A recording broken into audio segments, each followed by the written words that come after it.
Bau disinfektan dan pendingin ruangan yang terlalu dingin menusuk hidungku, kontras dengan panas yang membakar di dahi mungil Anissa. Putri kecilku, napasnya tersengal di balik selang oksigen tipis, terbaring kritis di ranjang rumah sakit yang kebesaran untuk tubuhnya. Demam tinggi yang tak kunjung turun selama 3 hari telah merenggut kesadarannya, membawanya ke jurang antara hidup dan mati. Aku menggenggam tangan mungilnya yang terkulai, jari-jariku sedingin es. Di luar, hujan deras membentur kaca jendela, seolah ikut menangisi keputusasaan yang mencengkeram hatiku. Dan di tengah badai ini, aku sendirian. Ponselku terasa berat di tangan. Panggilan tak terjawab ke-74 untuk Dimas, suamiku. Pesan-pesan panikku, yang berawal dari, sayang, Anissa demam tinggi, hingga, Dimas angkat teleponnya, anak kita kritis, hanya dibalas centang 2 abu-abu.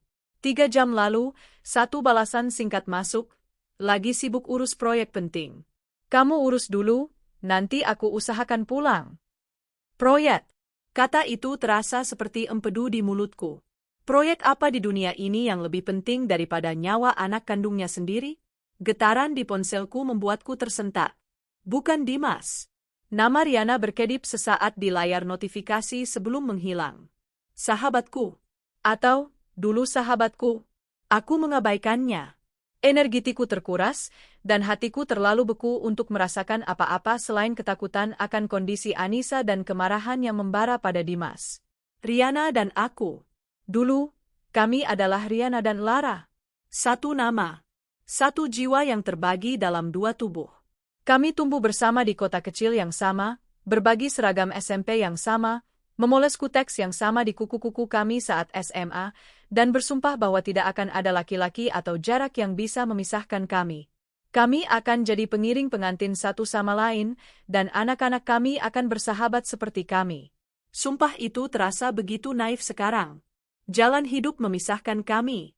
Aku, si kutu buku yang ambisius, mendapatkan beasiswa ke universitas ternama di ibu kota. Riana, yang selalu menjadi primadona, memilih untuk tetap tinggal, bekerja di toko kelontong ayahnya, dan tak lama kemudian menikah muda dengan seorang pria lokal. Kota menelanku bulat-bulat, tapi juga membentukku. Aku lulus dengan predikat cum laude, merintis usaha dari sebuah apartemen sempit, dan dengan kerja keras serta sedikit keberuntungan, membangun perusahaanku sendiri. Lara yang dulu polos berganti menjadi Lara si CEO, wanita mandiri yang fotonya sesekali muncul di majalah bisnis. Saat itulah aku bertemu Dimas. Dia adalah arsitek muda yang brilian, direkrut untuk merancang kantor baruku. Dia karismatik, cerdas, dan menatapku seolah aku adalah satu-satunya wanita di dunia. Dia tidak terintimidasi oleh kesuksesanku, dia justru mengaguminya. Kami menjadi rekan kerja, lalu kekasih, dan tak lama kemudian, dia melamarku di bawah lampu kota yang gemerlap. Dia adalah segalanya yang tidak pernah kutahu aku butuhkan. Tentu saja, Riana adalah orang pertama yang kutelepon setelah cincin itu melingkar di jariku. Rah! Ya Tuhan, aku ikut bahagia, serunya di seberang telepon. Ada sedikit jeda yang aneh dalam suaranya, sesuatu yang saat itu kuartikan sebagai keterkejutan. Kamu harus bawa dia pulang. Kenalkan padaku. Aku tertawa. Lebih baik lagi, kamu yang datang ke sini. Menginap di apartemenku. Aku akan tunjukkan duniaku sekarang. Dan dia datang. Seminggu sebelum pernikahan, Riana tiba di apartemen penthouseku, matanya terbelalak melihat kemewahan yang kini mengelilingiku. Malam itu, aku membuat kesalahan pertamaku. Kesalahan fatal yang baru kusadari bertahun-tahun kemudian. Dimas pulang kerja lebih awal. Aku membukakan pintu, memeluknya, dan berkata, sayang, kenalkan. Ini Riana. Sahabat terbaikku, yang kuceritakan itu. Aku berbalik, mengharapkan pelukan canggung atau jabat tangan formal. Yang kulihat adalah sesuatu yang lain. Dimas tertegun sejenak. Riana, yang biasanya penuh percaya diri, tampak malu-malu. Pipinya merona. Jadi ini pria beruntung yang berhasil mencuri sahabatku, kata Riana, suaranya sedikit serak. Dan kamu pasti Riana, sang legenda, balas Dimas, tersenyum. Senyum lebarnya yang biasa, tapi malam itu, senyum itu terasa berbeda. Senyum itu tidak ditujukan untukku. Malam itu, mereka langsung terlihat akrab, persis seperti yang kukatakan pada diriku sendiri. Terlalu akrab. Mereka tertawa bersama di meja makan, membicarakan lelucon internal yang entah kapan mereka ciptakan dalam 2 jam perkenalan. Dimas, yang biasanya tidak suka membicarakan masa laluku, tampak sangat tertarik pada cerita-cerita Riana tentang kebodohan kami di SMA. Dan Riana bersinar. Dia menatap Dimas dengan cara yang sama seperti dia menatap poster-poster boyband di dinding kamarnya dulu. Aku duduk di sana, CEO yang sukses, wanita yang menguasai ruang rapat, merasa seperti orang ketiga di rumahku sendiri. Kalian akrab sekali, ya, kataku, mencoba terdengar riang. Tentu saja, kata Dimas, merangkul bahuku. Sahabatmu adalah sahabatku, kan, sayang? Riana tersenyum manis. Dia pria yang hebat, Ra. Kamu sangat beruntung. Aku menepis firasat buruk itu. Ini Riana, sahabatku. Ini Dimas, calon suamiku. Aku bodoh jika cemburu. Aku seharusnya bahagia karena 2 orang terpenting dalam hidupku bisa akrab. Mereka bertemu lagi di pernikahan kami. Riana menjadi pengiring pengantinku, tampak cantik dalam balutan gaun lavender. Saat aku dan Dimas berdansa, aku melihatnya sekilas. Dia berdiri di tepi lantai dansa, menatap kami. Atau lebih tepatnya, menatap Dimas. Ada ekspresi aneh di wajahnya, campuran antara kerinduan dan sesuatu yang lebih gelap. Setelah itu, kami benar-benar berpisah. Kehidupan baru menuntutku. Aku hamil Anissa. Perusahaan berkembang pesat, dan Dimas mengambil peran yang lebih besar, memimpin divisi proyek dan pengembangan. Riana, di sisi lain, mengalami kemalangan. Suaminya, pria yang dinikahinya, tiba-tiba kabur membawa semua tabungan mereka, meninggalkannya dengan setumpuk utang dan status janda yang memalukan di kota kecil kami. Aku hancur mendengarnya. Aku mengiriminya uang, banyak uang, tapi dia menolaknya dengan kasar. Aku tidak butuh belas kasihanmu, Nyonya Lara yang sempurna, katanya suatu kali di telepon. Panggilan kami menjadi semakin jarang. Aku sibuk dengan popok dan rapat dewan, sementara dia sibuk membangun kembali hidupnya yang hancur. Komunikasi kami menyusut menjadi ucapan selamat ulang tahun dan lebaran via pesan singkat. Hingga hari ini, getaran ponsel di tanganku membuyarkanku dari lamunan. Sebuah pesan masuk. Bukan dari Dimas. Ini dari Sari, sepupuku yang tinggal di kota yang sama dengan Riana. Sari, Ra, kamu lagi di mana? Sibuk? Jemariku gemetar saat mengetik balasan. Lara, di RS. Anissa kritis. Doakan ya. Sari, ya Allah. Semoga cepat sembuh. Maaf, Ra. Tapi, ada yang harus kamu lihat. Ini penting. Lara, ada apa, Sar? Aku lagi nggak bisa mikir. Sari, ini soal Dimas. Jantungku serasa berhenti berdetak. Lara, Dimas kenapa? Dia kecelakaan? Sari, bukan. Dia ada di sini. Di kota kita. Lara, nggak mungkin. Dia bilang ada proyek di luar kota. Sari, dia bohong, Ra. Dia ada di pernikahan anaknya Riana. Si Sinta. Darahku serasa surut dari wajahku. Anaknya Riana? Sinta? Bukankah Sinta masih SMA? Menikah? Lara, kamu salah orang mungkin, Sar. Dimas nggak kenal mereka. Sari, Ra, aku kirim fotonya. Aku ada di sini. Jadi tamu. 1 file gambar masuk. Tanganku bergetar hebat hingga aku kesulitan membukanya. Dan kemudian, dunia runtuh. Itu Dimas. Suamiku. Tidak salah lagi. Dia mengenakan kemeja batik lengan panjang yang mahal, yang kado ulang tahun dariku. Dia berdiri di pelaminan, di sebelah Riana yang tersenyum lebar, dan seorang gadis muda yang pasti Sinta, serta pengantin prianya. Tapi bukan itu yang membuat isi perutku serasa diaduk. Dimas tidak hanya berdiri di sana sebagai tamu. Dia berdiri di posisi yang seharusnya diisi oleh ayah pengantin wanita. Dia tersenyum ke kamera, merangkul Riana. Di keterangan foto yang dikirim Sari dari sebuah unggahan media sosial, tertulis, "Selamat untuk Sinta dan Rian."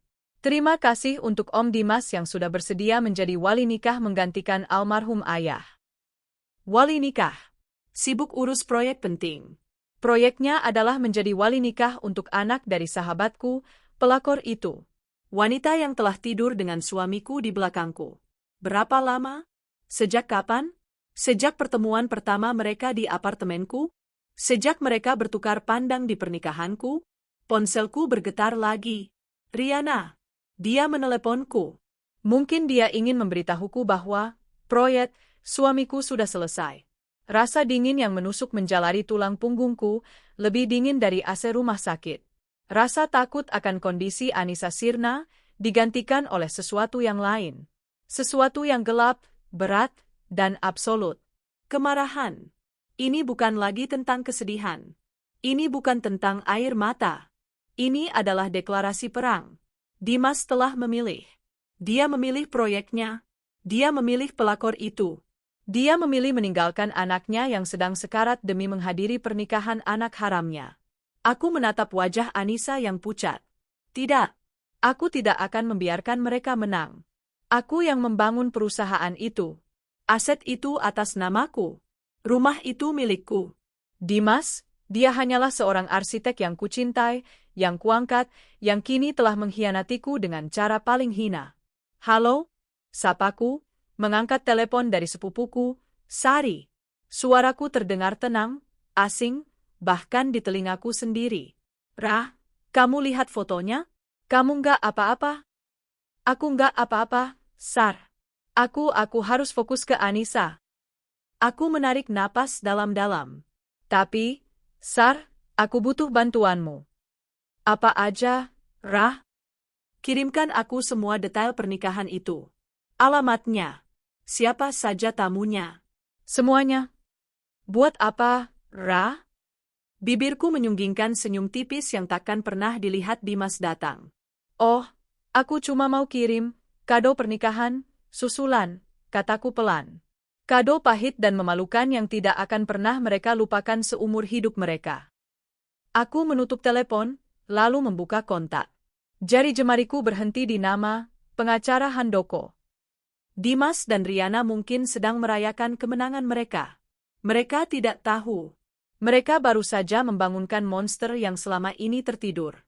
Dan aku akan mengambil semuanya dari mereka. Perusahaan, aset, harga diri. Pertunjukan baru saja akan dimulai. Jeda waktu antara melihat foto itu dan mengangkat telepon pengacaraku mungkin hanya 30 detik. Tapi dalam 30 detik itu, Elara yang menangis, yang panik, yang hatinya hancur, telah mati. Dia mati di koridor steril rumah sakit, diiringi bunyi samar mesin EKG dari kamar Anissa. Yang bangkit menggantikannya adalah Elara sang CEO. Wanita yang membangun sebuah imperium dari nol, yang terbiasa mengambil keputusan sepersekian detik yang bernilai miliaran, dan yang tidak menoleransi pengkhianatan dalam bentuk apapun. Kemarahan adalah api. Jika dibiarkan liar, ia akan membakar diri sendiri. Tapi jika disalurkan, dikompresi, dan diarahkan, ia bisa menjadi bahan bakar untuk menghancurkan satu kota. Aku sedang menyalurkan apiku.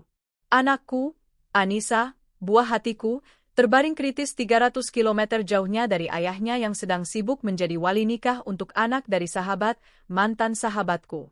Proyek. Yah, ini memang sebuah proyek.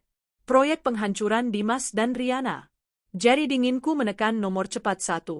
Pengacara Handoko. Elara? Suara serak Pak Handoko terdengar kaget di seberang sana. Ini jam 8 malam. Ada apa? Apa Nona Anissa? Anissa masih kritis, Pak, kataku, suaraku datar, tanpa emosi. Saya menelepon bukan sebagai seorang ibu. Saya menelepon sebagai klien Anda. Baik. Saya mendengarkan. Nada bicaranya langsung berubah, profesional. Saya mau gugat cerai, kataku tanpa jeda. Segera. Besok pagi, draftnya harus ada di email saya. Hening sesaat. Elara, ini keputusan besar. Apa kamu yakin? Karena Dimas? Pak Handoko, aku memotong. Suami saya saat ini, yang beralasan sibuk mengurus proyek, ternyata sedang menjadi wali nikah untuk anak dari selingkuhannya. Di kota lain. Sementara anak kandungnya sedang berjuang hidup di Icho. Apa saya perlu alasan lebih? Terdengar helaan napas berat. Saya turut prihatin. Baik, gugatan cerai. Tuntutan apa saja? Semuanya?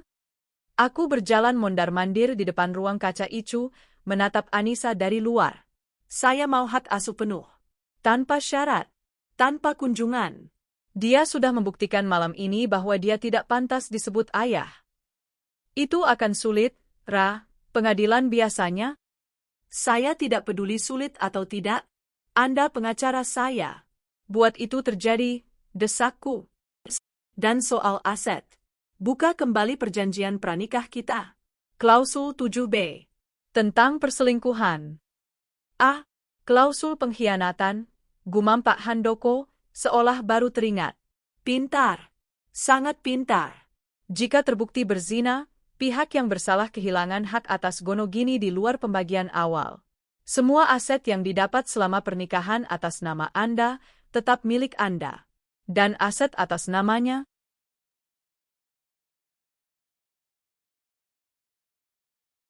Memang dia punya aset apa atas namanya? Potongku dingin. Penthouse atas nama saya.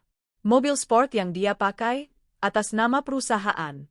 Bahkan jam tangan mahal yang dipakainya, hadiah dari saya. Benar. Ini akan sangat bersih, kata Pak Handoko, suaranya kini terdengar bersemangat. Langkah pertama, saya akan bekukan semua rekening bersama. Kedua, saya akan kirim somasi. Apa yang kamu ingin saya lakukan sekarang? Sekarang, aku melihat jam di dinding. Pukul 8.15 PM. Akad nikah itu baru saja selesai. Resepsi mungkin sedang dimulai. Saya ingin Anda menyiapkan surat pemecatan untuk Dimas. Sekarang. Ra, dia direktur proyek. Dia punya akses. Justru itu.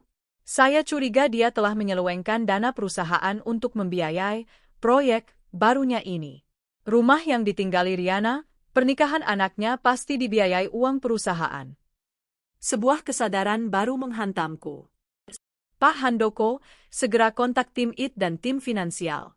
Saya mau audit penuh semua proyek yang dipegang Dimas selama 1 tahun terakhir. Blokir semua aksesnya. Kartu kredit perusahaan, email, akses server. Nah, dianggap selesai, katanya mantap. Surat pemecatannya akan saya draft. Alasan? Pelanggaran berat kode etik perusahaan. Penyelewengan dana. Dan perbuatan tidak pantas yang mencoreng nama baik perusahaan. Kirim draftnya ke asisten saya. Saya akan otorisasi. Baik. Perang dimulai, Elara. Bukan, Pak Handoko, kataku sambil menatap pantulan diriku di kaca, wanita dengan mata bengkak, tapi tatapan setajam baja. Perang ini sudah selesai. Ini hanya tinggal eksekusi. Aku menutup telepon. 1 selesai. Panggilan kedua. Rini, asisten pribadiku. Wanita muda yang cerdas dan loyal, yang sudah bekerja denganku sejak perusahaan ini masih di ruko kecil. Bu Lara? Dia mengangkat di dering pertama. Bagaimana kondisi Nona Anissa? Ya Tuhan, saya baru mau ke rumah sakit sekarang, Bu. Rini, jangan. Tetap di tempatmu. Aku lebih butuh kamu di luar sana. Anissa stabil, aku berbohong sedikit. Dengarkan aku baik-baik. Ini perintah, bukan diskusi. Kamu di mana? Masih di kantor, Bu. Menyiapkan berkas untuk rapat besok. Batalkan rapat besok. Lupakan berkas itu. Aku menarik napas. 1. Pak Handoko akan mengirimimu email berisi draft surat pemecatan atas nama Dimas. Segera cetak di kertas berkop surat perusahaan, berikan stempel resmi. Kamu punya akses ke tanda tangan digital saya. Gunakan itu. Surat pemecatan? Bu? Suara Rini bergetar. Jangan bertanya, Rini. Lakukan saja. Siap, Bu. 2. Setelah itu, masukkan surat itu ke dalam amplop coklat besar, segel dengan lak merah perusahaan. Ini dokumen resmi. Pak, Bu. 3. Hubungi layanan kurir premium. Yang tercepat. Yang bisa mengantar dokumen malam ini juga keluar kota. Keluar kota, Bu? Aku mengirimkan alamat gedung pernikahan yang baru saja dikirimkan Sari. Ke alamat ini. Tujuan, Bapak Dimas dan Ibu Riana. Pastikan kurir itu berseragam rapi. Perintahkan dia untuk menyerahkannya langsung ke tangan mereka berdua.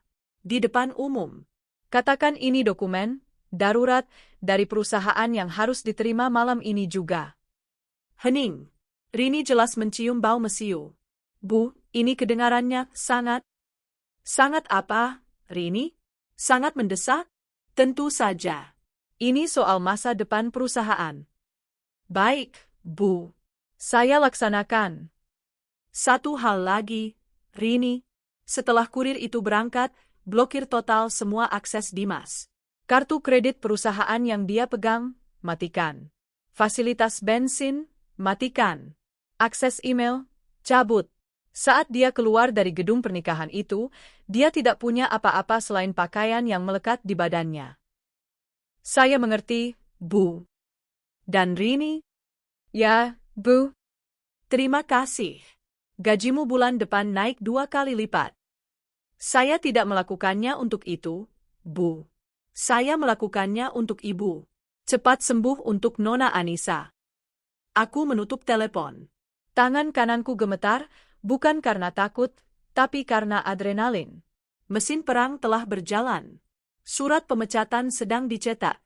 Kurir sedang dipesan. Pemblokiran aset sedang diproses. Panggilan ketiga. Sari. Gimana, Sa? Gila, Ra. Pestanya meriah banget. Riana pakai kebaya mewah, senyumnya lebar banget kayak menang lotre. Dan si Dimas? Sumpah, Ra, dia kayak bapaknya pengantin beneran. Menyalami tamu, merangkul Riana. Aku mual lihatnya. Bagus, kataku. Semakin tinggi mereka terbang, semakin sakit jatuhnya. Akad sudah selesai? Sudah, barusan. Sah, menjijikkan, desis Sari. Sekarang mereka lagi salam-salaman, mau mulai resepsi. Sempurna, katakan aku. Sari, aku butuh kamu tetap di sana. Aku mau pulang, Ra. Nggak tahan. Jangan, puncak acaranya belum mulai. Aku baru saja mengirim kado pernikahan untuk mereka. Seharusnya sampai dalam 1, mungkin 2 jam lagi. Tergantung kurirnya. Kado apa, Ra? Surat cinta, kataku ringan. Sari, aku mau kamu rekam. Jangan mencolok. Pura-pura rekam suasana pesta. Tapi saat kurir berseragam itu datang dan menyerahkan amplop coklat besar, aku mau kamu rekam wajah Riana dan Dimas. Aku mau lihat momen saat dunia mereka hancur, sama seperti mereka menghancurkan duniaku. Terdengar Sari menelan ludah. Ra, kamu menakutkan. Mereka yang memulainya, Sar. Aku hanya mengakhirinya. Tiba-tiba, seorang perawat keluar dari ruang Icu. Wajahnya lelah tapi tersenyum tipis padaku. Bu Lara, dokter mau bicara. Jantungku melompat ke tenggorokan. Aku mengangguk pada Sari. Tunggu sebentar. Dokter paruh baya itu menemuiku. Bu, demamnya mulai merespons obat. Suhu tubuhnya turun 1 derajat. Ini awal yang baik. Dia masih lemah, tapi dia berjuang. Dia anak yang kuat. Air mata yang kutahan sejak tadi akhirnya luruh. Ini air mata kelegaan. Terima kasih, Dok. Terima kasih. Tetap doakan, Bu. Dia membutuhkan ibunya. Aku kembali menempelkan ponsel ke telinga. Sar? Aku masih di sini, Ra. Anissa gimana? Dia kuat. Dia berjuang, kataku, menyeka air mata dengan punggung tangan. Dan sekarang, ibunya juga akan berjuang. Sari, rekam semuanya. Aku tunggu videonya. Aku menutup telepon dan duduk di kursi tunggu yang dingin. Ponselku kumatikan. Tidak ada lagi yang perlu dikatakan. Tidak ada lagi yang perlu diatur. Roda telah berputar. Para algojo sudah dalam perjalanan. Di kota lain, Dimas sedang tersenyum di pelaminan, merasa di puncak dunia. Dia, sang direktur proyek, pria sukses, kini dengan keluarga baru.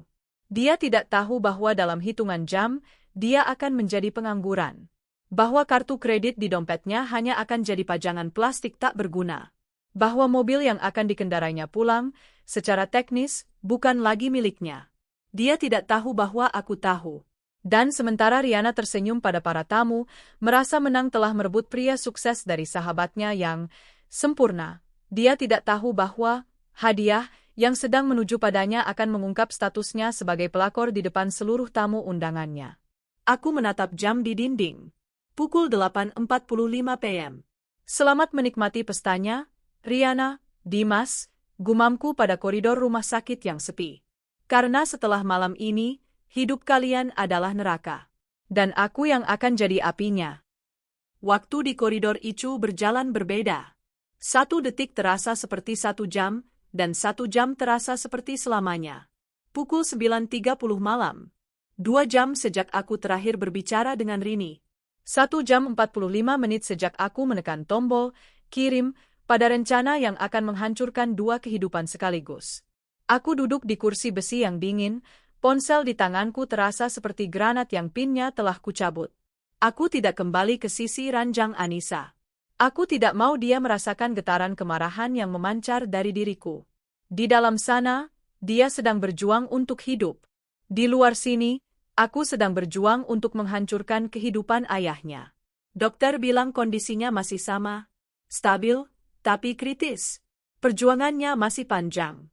Perjuanganku baru saja dimulai. Ponselku bergetar hebat di tangan. Nama, Sari, berkedip di layar. Jantungku berdebar kencang, bukan karena takut, tapi karena antisipasi. Aku mengangkatnya. Ra? Suara Sari terengah-engah, berbisik panik. Di latar belakang, aku bisa mendengar hiruk-pikuk, musik dangdut yang tiba-tiba berhenti, dan orang-orang berkerumun. Ra, gila-gila, Ra, pestanya hancur. Aku menegakkan punggung. Ceritakan. Semuanya. Pelan-pelan. Nggak bisa pelan-pelan. Ini gila, pekit Sari. Oke. Jadi, 5 menit lalu. Pesta lagi meriah-meriahnya. Si Rihanna sama Dimas lagi di pelaminan, ganti baju kedua, kayak raja dan ratu, sialan. Mereka lagi foto-foto sama keluarga besar. Senyum Pepsodent palsu itu nempel di wajah mereka. Aku mendengarkan, membayangkan setiap detailnya. Terus, lanjut Sari, suaranya makin cepat, tiba-tiba, dari pintu depan, masuk seorang pria. Berseragam kurir, rapi banget, pakai topi. Dia jalan lurus, ngelewatin tamu-tamu, langsung naik ke panggung. MC-nya aja sampai bingung, musiknya mati. Bagus, desisku. Rini telah melaksanakannya dengan sempurna. Semua orang nontonin dia. Si kurir itu dengan sopan nanya ke MC. Permisi, yang mana Bapak Dimas dan Ibu Rihanna? Sari berhenti sejenak untuk menarik napas. Dimas kelihatan kesal, kayak, siapa yang ganggu pesta gue? Dia maju. Saya Dimas, ada apa? Dan kurir itu, Ra, ya Tuhan, dia ngomong kenceng banget pakai mic MC yang masih nyala. Dia bilang, selamat malam, Pak Dimas. Saya dari Kurir Express Platinum. Ada kiriman dokumen darurat dari kantor pusat di Jakarta. Perintahnya harus diserahkan langsung kepada Bapak Dimas dan Ibu Rihanna dan harus dibuka saat ini juga. Aku tersenyum. Dingin. Perintah yang bagus. Dimas makin bingung. Rihanna kelihatan pucat. Tamu-tamu mulai bisik-bisik.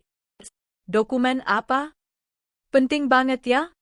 Pasti bonus besar? Halah, bonus. Kurir itu nyodorin amplop coklat besar yang disegel lak merah perusahaanmu itu. Persis kayak yang kamu bilang. Lalu? Dimas, mungkin masih mikir dia raja, dengan sombongnya ngambil amplop itu. Dia ngebuka segelnya di depan semua orang. Dia pikir itu mungkin kado spesial dari kantor, kali, tawa Sari sinis. Dia tarik isinya. Kertasnya banyak, Ra. Dan dia baca lembar pertama. Aku menahan napas. Inilah saatnya.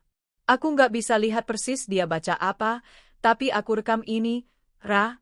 Aku rekam, kata Sari. Wajahnya. Kamu harus lihat wajahnya. Pertama, dia bingung. Kedua, Dia kayak nggak percaya. Ketiga, wajahnya putih kayak kertas. Putih, Ra. Tangannya gemetar. Surat pemecatan, gumamku. Dia goyang-goyang. Riana, yang dari tadi senyum manis, mulai panik. Ada apa, Mas? Ada apa? Dia coba rebut kertasnya. Dan disitulah neraka bocor. Apa yang terjadi, Sar? Kertas-kertas itu jatuh. Saking gemetarnya tangan mereka, kertas-kertas itu berhamburan di panggung. Dan aku, Ra, jangan marah, aku maju ke depan, pura-pura bantu bersin, tapi aku lihat. Lihat apa, Sari? Aku lihat kepala suratnya. Kop surat perusahaanmu.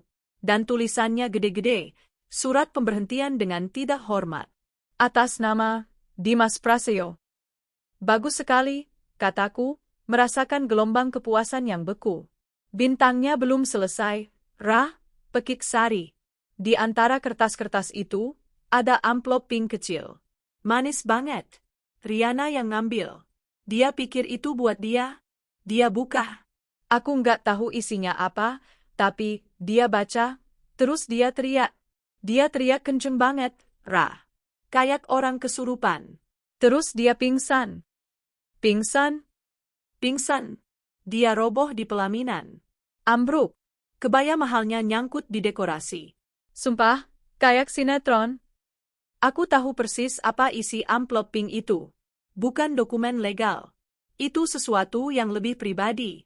Sebuah notifikasi singkat dari bank bahwa joint account mereka telah dibekukan. Sebuah daftar kartu kredit perusahaan yang semuanya kini ditolak yang Riana pakai untuk belanja. Dan satu lembar perjanjian pranikahku dengan klausul 7B yang stabilo kuning. Pihak yang terbukti berzina kehilangan seluruh hak atas harta Gonogini. Di bawahnya, aku menulis tangan pesan singkat. Selamat, Riana. Kamu baru saja memenangkan seorang pengangguran bangkrut. Nikmati sisa pestanya. Elara.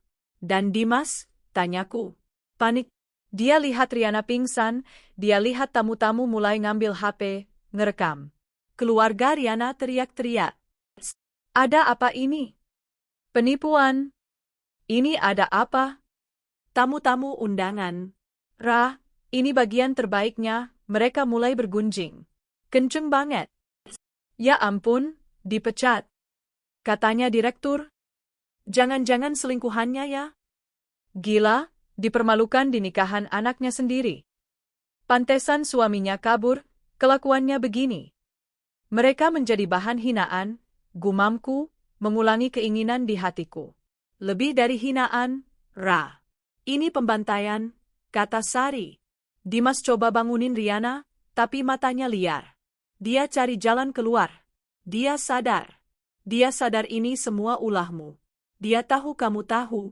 Dia ambil HP-nya, kayaknya mau nelpon kamu. Terus dia lari, Ra. Dia lari turun panggung, nabrak-nabrak tamu. Nggak peduliin Riana yang masih pingsan. Dia lari ke parkiran. Biarkan dia lari, kataku. Mobilnya sudah tidak bisa dipakai. Kartunya sudah tidak bisa digeset. Rekeningnya sudah beku. Dia tidak bisa kemana-mana. Ra, apa yang harus aku lakukan? Aku masih di sini. Semua orang masih short. Pulang, Sar. Pulang dengan selamat. Kirimkan aku videonya. Dan terima kasih. Kamu sudah jadi mata dan telingaku. Aku menutup telepon. Hening. Koridor rumah sakit terasa lebih senyap dari sebelumnya. Ponselku bergetar lagi. Dimas Stalling. Aku menatap nama itu. Nama pria yang kucintai. Nama pria yang kini kuhancurkan. Aku menekan tombol merah. Tolak. Getar lagi. Riana Stalling. Ajaib, dia sudah sadar dari pingsannya. Tolak. Getar lagi. Nomor tak dikenal. Blokir. Mereka panik. Mereka takut. Mereka akhirnya sadar bahwa singa betina yang mereka ganggu di sarangnya telah bangun. Mereka tahu bahwa aku tahu segalanya.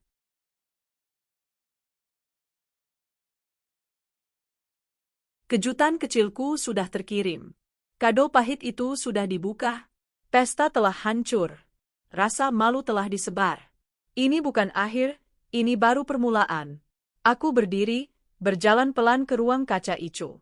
Anissa masih terlelap. Napasnya terlihat sedikit lebih teratur. Mama di sini, sayang, bisikku, meletakkan tanganku di kaca yang dingin. Mama sudah membereskan sampah. Sekarang, Mama akan fokus menyembuhkanmu. Setelah kamu sehat, kita akan menonton kehancuran mereka bersama. Aku menarik kursi, duduk menghadap kaca, dan mulai membalas email-email pekerjaan yang tertunda, sementara di luar sana, di kota lain, dua manusia yang baru saja merayakan kemenangan mereka, kini mulai merasakan dinginnya kehancuran. Malam berganti pagi. Cahaya matahari pertama menyelinap melalui celah tirai di koridor rumah sakit, terasa menusuk mata setelah semalaman terjaga. Aku tidak tidur. Aku duduk di kursi besi yang keras itu, memutar ulang rekaman yang dikirim Sari hingga baterai ponselku nyaris habis. Aku menontonnya berulang kali. Momen ketika wajah sombong Dimas berubah menjadi topeng horor berwarna pucat. Momen ketika Riana, si ratu pelakor, ambruk seperti boneka kain, kebayanya yang mahal tersingkap memalukan. Aku mendengarkan bisikan para tamu yang berubah dari kekaguman menjadi cemoohan. Penipu. Selingkuhan. Dipecat di pelaminan.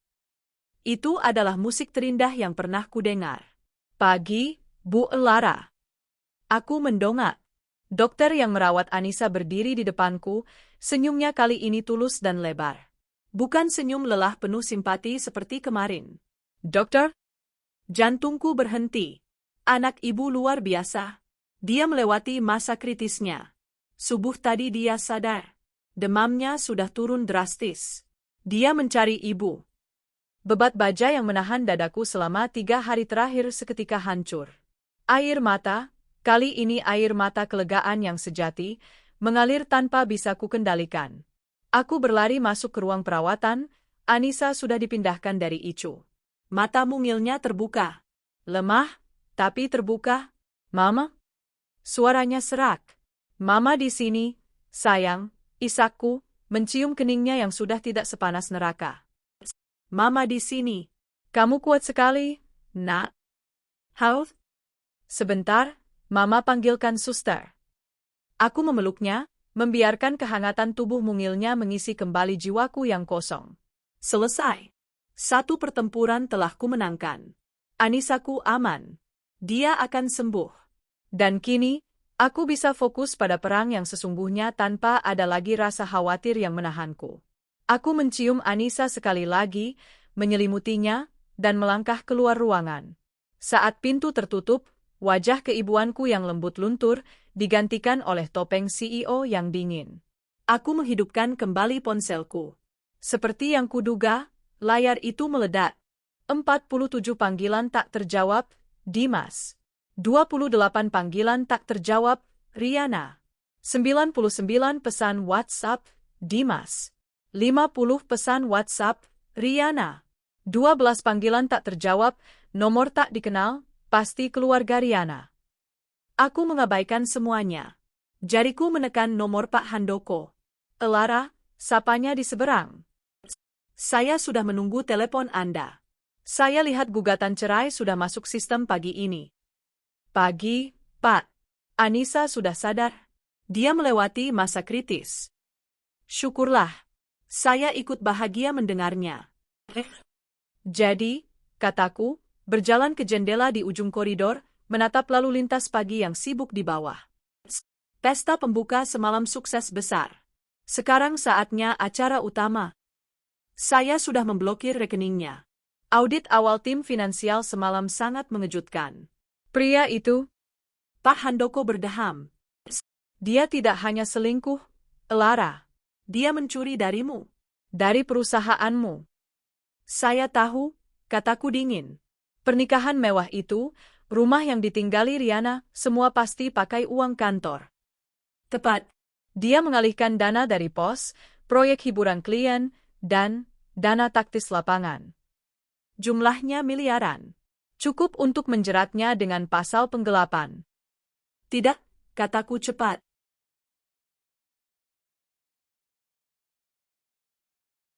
Tidak, tapi Ra, ini pidana.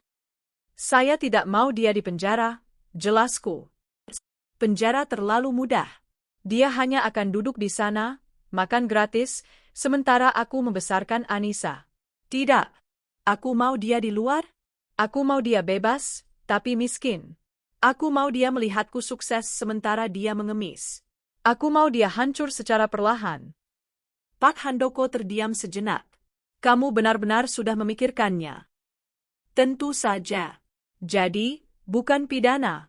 Kita gunakan temuan audit itu untuk hal lain. Untuk apa? Penarikan aset, kataku. Mobil sport yang dia pakai di sana. Itu aset perusahaan yang dibeli atas nama perusahaan, kan? Betul. Audi R8 putih. Terdaftar sebagai kendaraan operasional direktur. Bagus.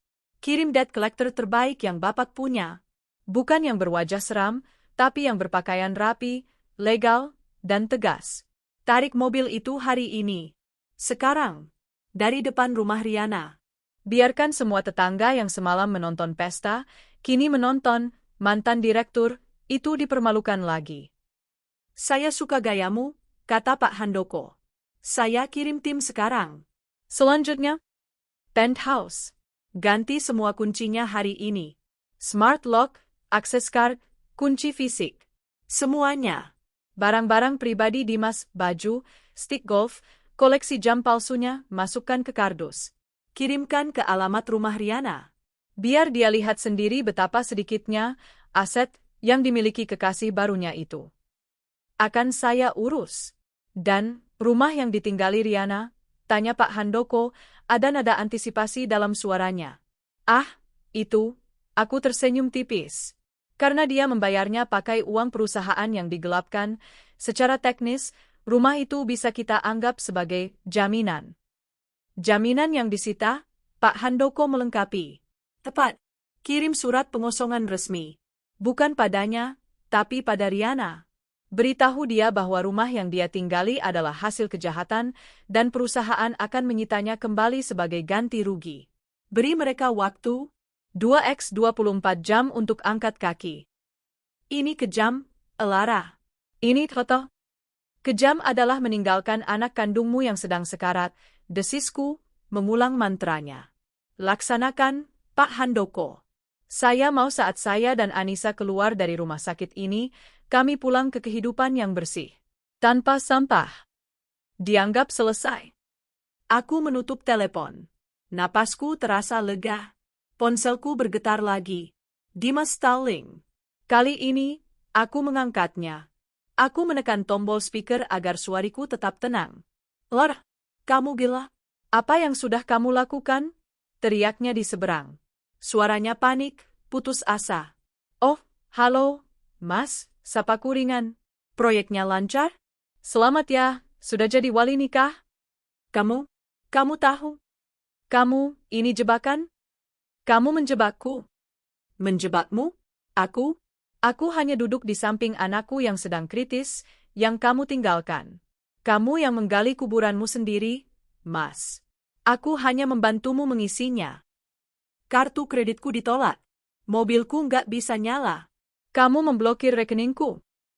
Aku nggak punya uang sepeser pun. Kamu mau aku pulang gimana? Itu masalahmu, kataku datar. Kamu direktur proyek yang hebat, kan? Harusnya pintar cari solusi. Mungkin Riana bisa jual kebaya pengantinnya untuk beli tiket bus. Lar, jangan begini. Aku Vilaf. Aku bisa jelaskan? Jelaskan? Aku tertawa, tawa yang kering dan pahit. Jelaskan bahwa kamu meniduriku di malam hari, dan meniduri sahabatku di siang hari? Jelaskan bahwa kamu mencuri uang dari perusahaan istrimu sendiri untuk membiayai pernikahan anak selingkuhanmu?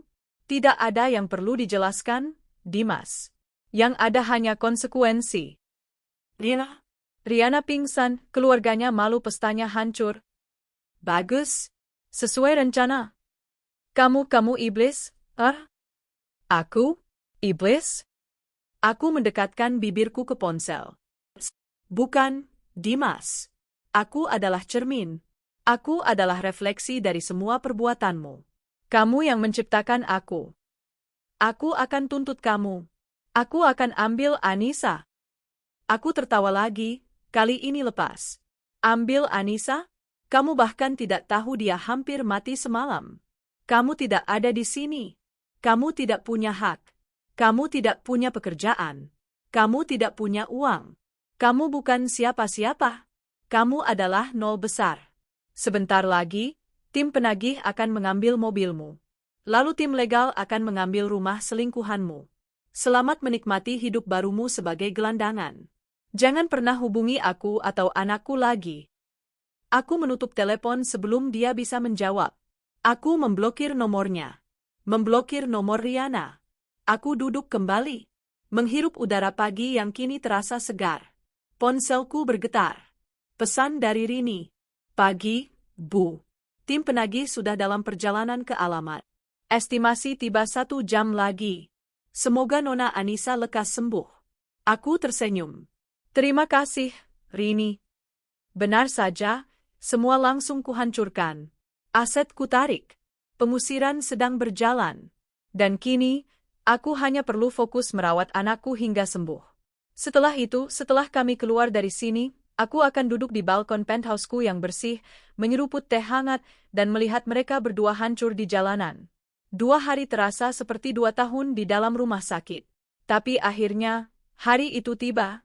Hari di mana dokter mengizinkan Anissa pulang.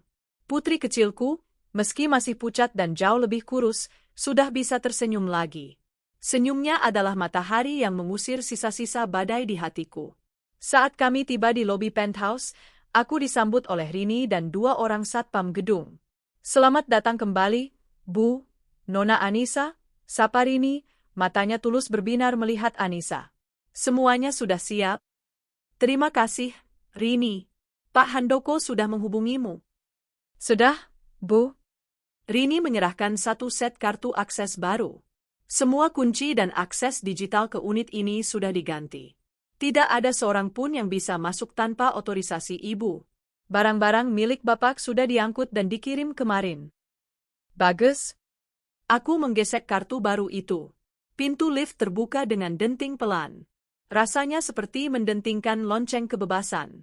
Saat pintu penthouse terbuka, aku menghirup napas dalam-dalam. Udaranya terasa berbeda. Bersih. Segar. Tidak ada lagi aroma parfum Dimas yang tertinggal, tidak ada lagi jejak sepatunya di karpet. Ini adalah rumahku. Rumah kami. Mama, kamar Anissa baru. Ya? Tanya Anissa, matanya membelalak melihat kamarnya yang sudah didekorasi ulang dalam 2 hari oleh tim Rini. Iya, sayang. Suka? Suka. Ada bintang-bintang. Aku menidurkannya di ranjang barunya, menyelimutinya, dan duduk di sampingnya sampai dia terlelap, kelelahan setelah perjalanan pulang. Saat itulah aku membiarkan diriku santai. Aku berjalan ke bar kecil di ruang keluarga, menuang segelas air putih dingin, bukan anggur, kepalaku harus tetap jernih, dan membuka ponselku. Tepat pada waktunya, sebuah pesan masuk dari Pak Handoko. Tugas 1, Audi R8, selesai. Tim saya mengirimkan video eksekusinya. Di bawah pesan itu, ada sebuah tautan video. Bukan rekaman goyang dari ponsel Sari. Ini adalah rekaman profesional, diambil dari bodycam salah satu anggota tim penagih. Aku menekan tombol play. Video dimulai dengan tim, 3 pria berjas rapi, tampak seperti bankir, berhenti di depan rumah Riana. Rumah yang sama yang menjadi latar pesta pernikahan mewah itu. Tapi kini, tenda-tenda sudah dibongkar, menyisakan halaman yang becek dan sampah-sampah sisa pesta.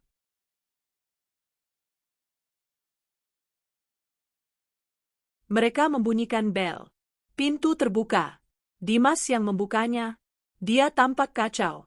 Rambutnya acak-acakan, wajahnya kuyu karena kurang tidur dan stres. Dia masih memakai kemeja batik yang sama dengan di pesta, seolah dia tidak pernah berganti baju. Ada apa lagi? Bentaknya. Selamat pagi, Bapak Dimas Prasetyo, kata pria di depan, suaranya tenang dan profesional. Ya, mau apa kalian?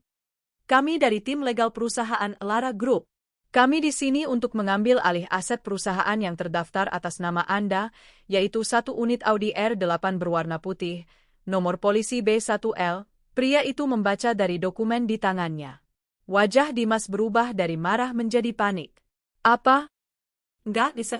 Itu mobil operasional saya. Anda keliru, Pak, kata si pria. Per kemarin, pukul 20.45, Anda bukan lagi karyawan Elara Group. Anda sudah diberhentikan dengan tidak hormat. Dengan demikian, semua fasilitas perusahaan dicabut. Aku dipecat. Kalian nggak bisa main pecat aku. Aku direktur, teriak Dimas. Ini suratnya, Pak. Silakan dibaca. Pria itu menyerahkan salinan fisik surat pemecatan yang semalam hanya mereka lihat di panggung. Di belakang Dimas, Riana muncul. Wajahnya bengkak karena menangis, riasan pestanya yang luntur masih tersisa di bawah matanya. Ada apa lagi, Mas? Siapa mereka? Mereka mau ambil mobil. Mobil? Riana memekik. Nggak bisa. Kita mau pakai apa nanti? Teriakan Riana membuat para tetangga, yang mungkin masih bergosip tentang pesta yang hancur, mulai keluar rumah. Satu persatu, pintu dan gorden terbuka. Tontonan gratis kembali tersaji. Serahkan kuncinya secara sukarela, Pak, kata tim legal. Atau kami akan terpaksa memanggil Derek dan membukanya secara paksa. Itu akan menambah biaya penagihan yang akan kami bebankan pada Anda. Dimas gemetar. Dia menatap Riana, lalu menatap para tetangga yang berkerumun. Dia kalah. Dengan tangan gemetar, dia merogoh sakunya, mengeluarkan kunci mobil, dan melemparkannya ke tanah. Ambil semua. Dasar perampok. Pria itu dengan tenang memungut kunci, mengangguk. Terima kasih atas kerjasamanya. Salah satu dari mereka masuk ke mobil, menyalakan mesinnya yang menderu halus, lalu mengeluarkannya dari halaman rumah Riana. Dimas dan Riana hanya bisa berdiri mematung di teras, disaksikan oleh puluhan pasang mata tetangga mereka yang mencemooh. Video berakhir.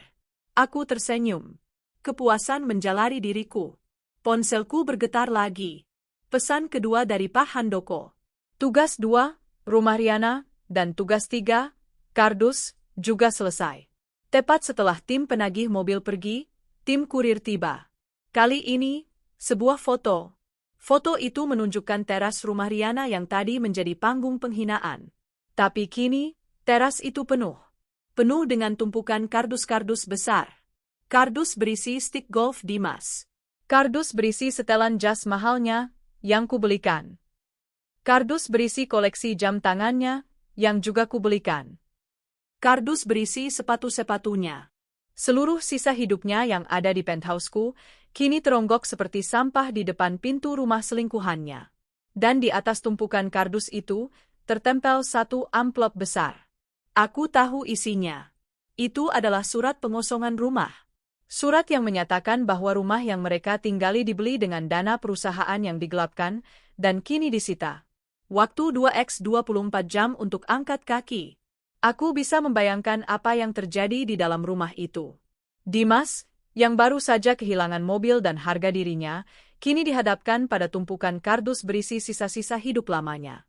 Riana, yang baru saja kehilangan kemenangan dan mobil mewah, kini menyadari bahwa rumah yang dia banggakan pun akan diambil darinya.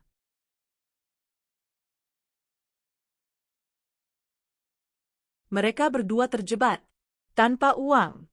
Tanpa transportasi, tanpa pekerjaan, dan segera, tanpa rumah.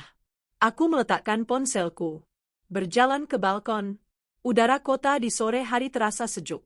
Aku menatap cakrawala, di mana matahari mulai terbenam, melukis langit dengan warna oranye dan ungu. Aku telah memenuhi janjiku pada diriku sendiri. Aset telah kutarik. Penghinaan telah kusajikan. Dan kini, seperti yang kudambakan di rumah sakit, aku duduk di penthouseku yang bersih, merawat anakku yang sedang tidur pulas, dan melihat kehancuran mereka dimulai dari kejauhan.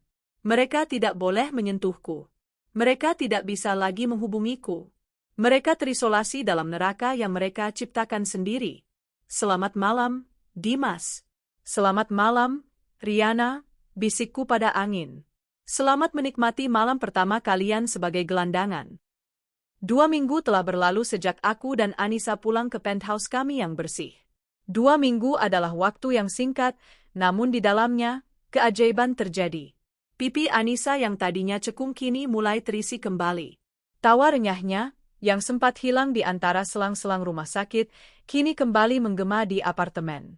Dia sudah pulih 100%. Dia adalah bukti hidup bahwa harapan selalu ada, bahwa setelah badai tergelap sekalipun, matahari akan terbit. Pagi itu, aku tidak sedang berada di ruang rapat.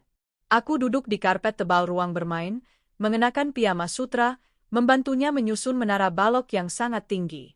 Lebih tinggi, Mama, sampai ke awan, serunya. Oke.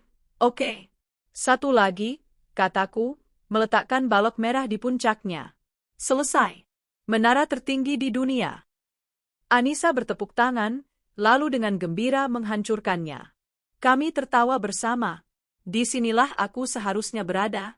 Ini adalah proyek terpenting dalam hidupku. Ponsel kerjaku, yang kusetel dalam mode senyap, berkedip di atas meja kopi. Nama Pak Handoko. Aku memberi isyarat pada suster yang menjaganya. Tolong temani Anissa sebentar, saya ada telepon. Aku berjalan ke balkon, menutup pintu kaca di belakangku. Udara pagi masih segar. Pagi, Pak Handoko, sapaku. Pagi, Elara. Maaf mengganggu waktu Anda dengan Anissa. Saya hanya ingin memberi laporan akhir. Laporan akhir? Betul. Tenggat waktu 2x 24 jam untuk pengosongan rumah di kota itu sudah habis kemarin. Aku diam sejenak. Dan, seperti yang kita duga, mereka tidak beranjak. Tim legal kami, didampingi aparat setempat, tiba di lokasi kemarin sore untuk mengeksekusi penyegelan aset. Aku membayangkan pemandangan itu. Bagaimana reaksinya? Cukup dramatis, kata Pak Handoko, nadanya datar. Riana, seperti yang ibu deskripsikan, mencoba melawan. Dia berteriak-teriak, memaki tim kami, mengatakan ini rumahnya, bahwa ibu tidak punya hak. Hak apa yang dia bicarakan? Entahlah. Tim kami hanya menunjukkan dokumen sita jaminan yang sah. Dokumen yang membuktikan rumah itu dibeli dengan dana perusahaan yang diselewengkan oleh Bapak Dimas. Para tetangga yang sama, yang menonton penarikan mobil, kembali berkumpul. Tontonan yang meriah. Dan Dimas? Itu bagian yang menarik, kata Pak Handoko. Dia tidak berbuat apa-apa. Menurut laporan tim, dia hanya duduk di teras, di antara tumpukan kardus berisi barang-barangnya. Dia menatap kosong ke jalanan.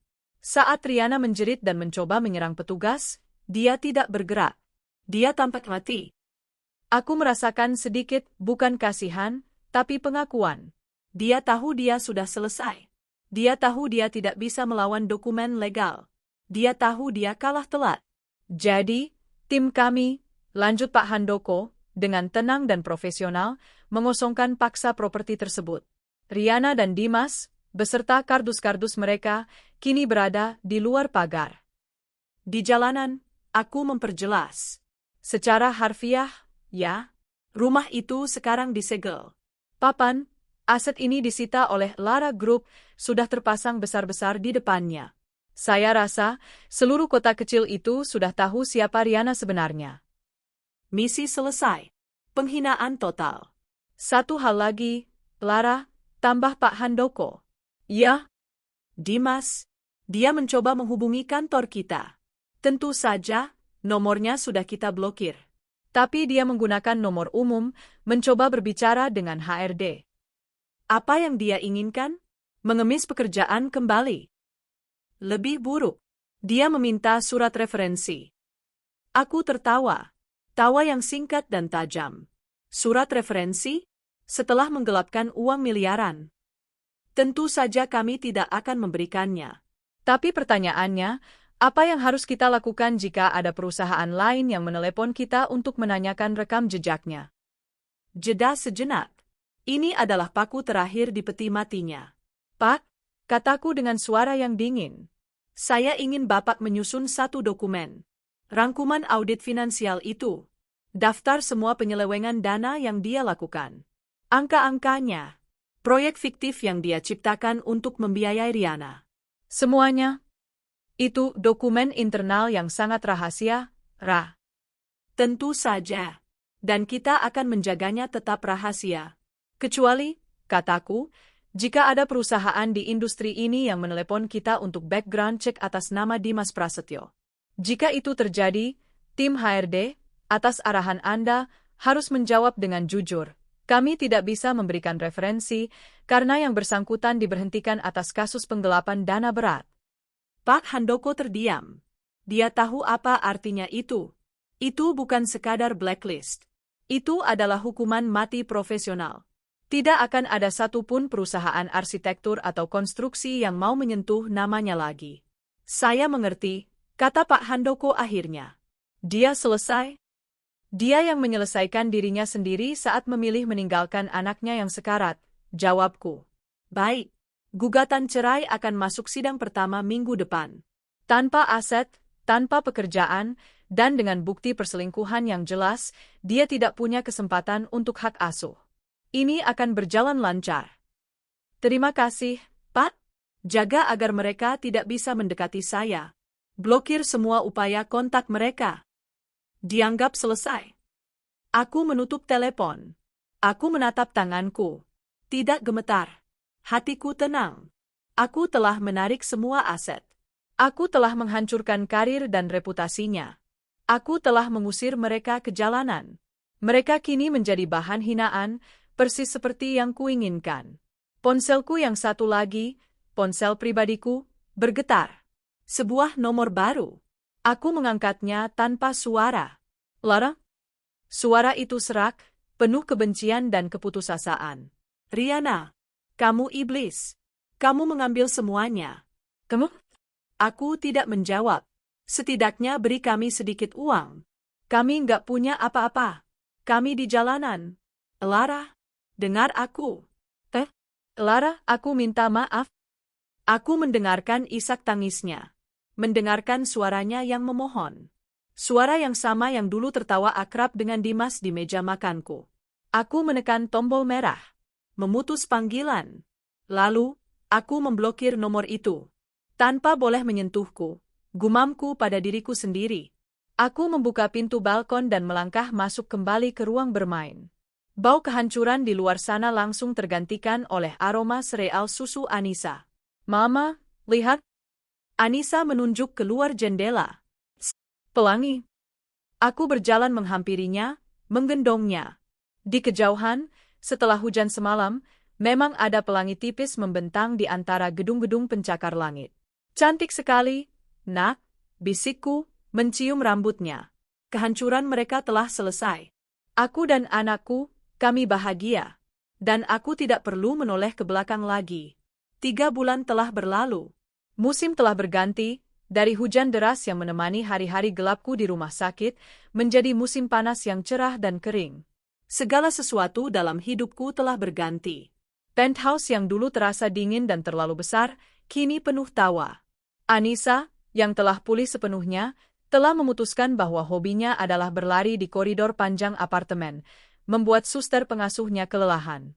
Aku sendiri telah kembali bekerja, namun dengan perspektif yang baru.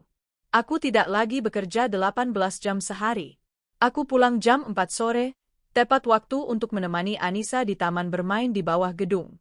Hari itu, aku sedang duduk di bangku taman, membiarkan matahari sore menghangatkan wajahku. Anissa sedang berteriak-teriak gembira di perosotan. Aku merasa damai. Sebuah kata yang sudah lama hilang dari kamusku. Ponselku bergetar. Bukan ponsel kerja, tapi ponsel pribadiku. Nama, Pak Handoko. Selamat sore, Lara. Tidak mengganggu, sapanya, nadanya jauh lebih santai dari bulan-bulan sebelumnya. Sore, Pak. Tidak. Saya sedang di taman dengan Anissa. Ada kabar? Kabar terbaik, katanya. Baru saja keluar putusan. Verstadt. Dia tidak hadir. Aku terdiam. Maksud Bapak? Sidang putusan cerai kita, Lara. Dimas tidak hadir. Pengacaranya yang murah itu juga tidak datang. Entah tidak dibayar, entah menyerah. Hakim baru saja mengetok palu. Gugatan cerai Anda dikabulkan 100%. Aku memejamkan mata, membiarkan informasi itu meresap. Resmi, Lara, lanjut Pak Handoko. Kamu wanita bebas. Hak asuh penuh Anissa jatuh ke tanganmu, tanpa syarat. Seluruh aset atas namamu aman, sesuai perjanjian pranikah. Dan dia tidak mendapatkan apa-apa. Sudah selesai, bisikku. Rasanya ringan. Beban terakhir di pundakku telah terangkat. Sudah selesai, Pak Handoko membenarkan. Selamat atas hidup barumu, Elara. Kamu pantas mendapatkannya. Aku menutup telepon. Aku bukan lagi, Elara, istri Dimas. Aku hanya Elara, ibunya Anissa. Aku menatap putriku, yang berlari ke arahku sambil memegang setangkai bunga liar. Mama, Bunga, aku memeluknya erat. cantik sekali, sayang. Terima kasih. Saat itulah ponselku bergetar lagi. Kali ini, nama yang sudah lama tidak muncul. Sari. Sepupuku, mata-mata dadakanku. Ra, sapanya. Terdengar ragu. Hai, Sar. Tumben? Ada apa? Tanyaku, masih tersenyum. Tidak ada yang bisa merusak hari ini. Aku nggak tahu ini penting atau enggak. Tapi aku baru saja melihat mereka. Senyumku sedikit memudar. Mereka siapa? Dimas Dan Riana. Hening. Aku tidak tahu mereka masih ada di kota kecil itu. Aku pikir mereka sudah pindah, mencari mangsa baru. Di mana? Tanyaku datar. Di pasar. Sumpah, Ra. Aku hampir nggak kenal. Penampilan mereka? Sari tertawa miris. Jauh, Ra. Jauh banget dari pesta pernikahan itu. Aku mendengarkan, kini penasaran. Jauh bagaimana? Mereka jalan kaki, Ra. Di tengah pasar yang panas dan becek ini. Riana, yang dulu kayak primadona, sekarang kucel. Dia pakai daster, rambutnya diikat asal-asalan. Dia kelihatan marah-marah terus. Lalu Dimas? Lebih parah, kata Sari. Dia kurus banget. Kemeja yang dia pakai itu kemeja batik yang sama dengan di pesta, tapi sekarang udah kusam. Dia kelihatan kayak kakek-kakek. Dia bawa kantong kresek isi sayuran. Dia cuma diam saja waktu Riana mengomelinya di depan umum. Aku membayangkan pemandangan itu. Pria karismatik yang dulu memimpin rapat dewan, arsitek brilian yang merancang gedung-gedung tinggi, kini membawa kantong kresek di pasar becek, dimarahi oleh seorang pelakor yang kucel. Mereka tinggal di mana? Kontrakan petak di belakang pasar, katanya. Yang paling murah. Nggak ada yang mau berteman sama mereka, Ra. Keluarga Riana sendiri malu. Sejak pesta itu, Riana dicap sebagai pelakor janda gatal. Dan Dimas? Dicap sebagai penipu yang dipecat di pelaminan. Mereka jadi bahan tertawaan satu kota. Inilah hidup yang mereka pilih. Mereka terjebak satu sama lain dalam neraka yang mereka ciptakan. Cinta mereka, yang dibangun di atas kebohongan dan uangku, menguap begitu uangnya hilang. Kini yang tersisa hanya kebencian dan saling menyalahkan. Tapi, Ra, suara Sari tiba-tiba menjadi serius, ada satu hal lagi yang bikin aku merinding. Apa? Waktu aku nggak sengaja papasan sama mereka lihat aku. Dan mereka takut. Takut? Iya, bukan marah, tapi takut. Wajah Dimas langsung pucat. Dia langsung tarik tangan Riana dan mereka jalan cepat-cepat, hampir lari. Seolah-olah mereka baru lihat hantu. Seolah-olah mereka takut aku bakal lapor ke kamu. Disinilah aku. Di taman yang indah, 300 km jauhnya, menggendong putriku yang wangi. Namun di kota lain, 2 orang dewasa hidup dalam ketakutan akan bayanganku. Mereka panik, Ra, lanjut Sari. Mereka mungkin sudah kuhancurkan, tapi mereka jelas-jelas masih takut kamu akan menghancurkan mereka lagi. Mereka hidup dalam ketakutan, menunggu, kado, apalagi yang akan kamu kirim. Aku tertawa pelan. Tawa yang tulus. Sari, kataku, bilang sama mereka, kalau kamu ketemu lagi. Bilang, aku sudah lupa nama mereka. Aku menutup telepon. Ketakutan mereka adalah penjara terakhir mereka. Mereka boleh saja bebas berkeliaran di pasar, tapi pikiran mereka terpenjara olehku. Mereka takut pada wanita yang bahkan tidak pernah lagi memikirkan mereka. Aku sudah menarik aset. Aku sudah menghancurkan karir. Aku sudah mendapatkan perceraianku. Dan sebagai bonus, Aku mendapatkan ketakutan abadi mereka. Mama, es krim, seru Anissa, menunjuk ke penjual es krim yang lewat. Tentu, sayang, kataku, menurunkannya. Kita beli es krim. Kita rayakan hari ini. Aku menggandeng tangan mungilnya, berjalan di bawah sinar matahari. Aku tidak perlu lagi melihat ke belakang. Aku tidak perlu lagi melihat kehancuran mereka. Abu dari puing-puing kehidupan lama mereka sudah tertiup angin. Di depanku, yang ada hanyalah Anissa, es krim, dan kehidupan baru yang bahagia. 1 tahun. 365 hari telah berlalu sejak palu hakim diketuk, membebaskanku dari pernikahan yang beracun. 1 tahun sejak aku terakhir kali mendengar kabar tentang Dimas dan Riana yang hidup dalam ketakutan di kota kecil mereka. 1 tahun adalah waktu yang cukup lama untuk menyembuhkan luka, dan waktu yang cukup singkat untuk mengingat betapa dalamnya luka itu pernah ada. Pagi ini, penthouseku tidak lagi berbau disinfektan dari rumah sakit atau aroma parfum asing sisa pengkhianatan. Pagi ini, rumahku beraroma pankek pisang dan sirup maple. Mama, lihat! Anissa bikin pankek beruang. Aku tertawa, berbalik dari mesin kopiku.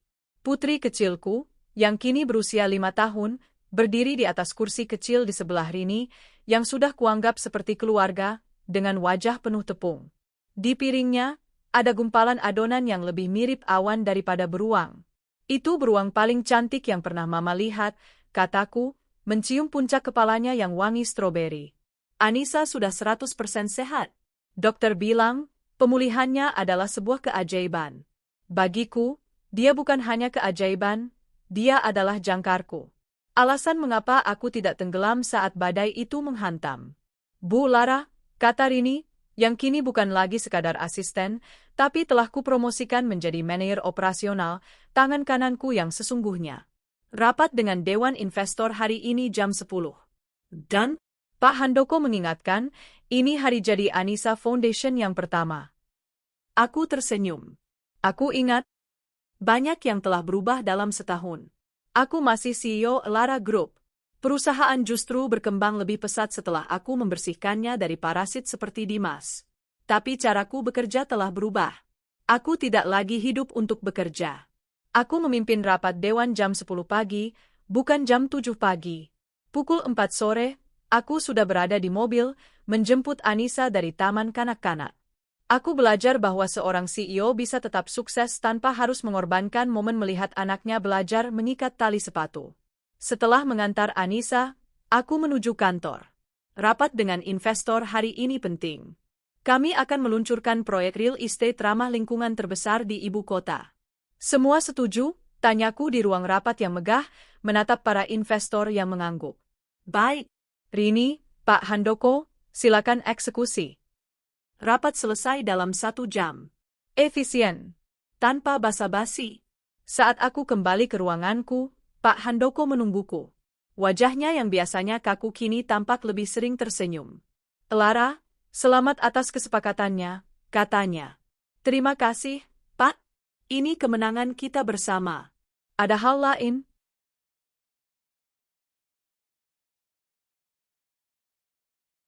Hanya rekapitulasi kecil. Dia meletakkan sebuah map tipis di mejaku. Aset rumah di kota itu akhirnya laku terjual. Dananya sudah masuk ke rekening yayasan, seperti yang Anda minta. Rumah Riana. Rumah yang dibeli Dimas dengan uang curian.